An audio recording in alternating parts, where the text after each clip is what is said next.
Sebagai pengantar saya coba jelaskan dulu. Tadi di berita disebutkan bahwa Iran juga akhirnya meluncurkan rudal hipersonik Sijil yang kualitasnya lebih dahsyat dibandingkan rudal Fatah 1 dan seterusnya. Yang konon kecepatannya hanya 400 detik saja dari sejak diluncurkan dari Iran untuk menghunjam wilayah manapun di Israel. Sijil itu diambil dari nama dalam Al-Quran, surat Al-Fil.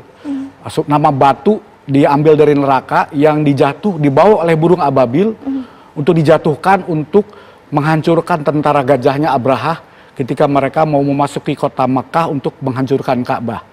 Jadi nama Sijil itu dari namanya saja ini sudah menggetarkan gitu ya. Yeah.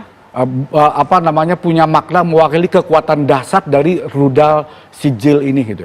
Dan dari catatan saya dari 7 hari eskalasi Israel ini menunjukkan, saya melihat bahwa walaupun Israel punya keunggulan kualitatif secara militer, di mana dalam serangan pertama saja Israel mampu menghancurkan sejumlah situs penting nuklir Iran dan markas garda revolusi Iran, dan bahkan membunuh hingga 9 jenderal atau petinggi Iran dan banyak ahli nuklir Iran. Tetapi Iran ternyata punya kemampuan kuantitatif yang luar biasa dalam soal kepemilikan rudal. Itu yang membuat Israel juga terkejut. Sehebat-hebatnya sistem pertahanan Israel dengan Iron Dome, David Sling, Arrow dan lain-lain, ternyata walaupun banyak rudal Iran yang diintercept, akhirnya toh sejumlah rudal Iran juga jatuh di kota-kota penting Israel seperti di Tel Aviv, Haifa, dan bahkan mendekati Yerusalem dan juga kota kelahiran keluarga atau kota tempat tinggal keluarganya Netanyahu di Kaisarea. Bahkan terkini kan markas Mossad juga hancur. Kemudian juga rumah sakit militer, dan Iran memang kelihatan betul menyasar markas-markas komando militer Iran. Bahkan tidak mustahil nanti bisa menyerang markas-markas politik, termasuk Knesset dan lain-lain. Ini menimbulkan kepanikan luar biasa dalam posisi yang buat Israel ini tidak terduga. Sampai Menteri Keamanan Israel Itamar Ben Gvir itu ketika ditanya warga kenapa kita diserang terus Iran, ya Itamar Ben Gvir mengatakan kami tidak menyangka Iran punya rudal sebanyak itu. Dan apalagi banyak analis mengatakan bahwa kemampuan pertahanan sistem pertahanan Israel itu hanya mampu bertahan sampai 15 hari. Ini sudah separuh jalan nih. Itulah sebab kenapa Netanyahu berteriak-teriak meminta Amerika untuk terlibat, bahkan menakut-nakuti Trump bahwa Trump diancam dibunuh oleh Iran.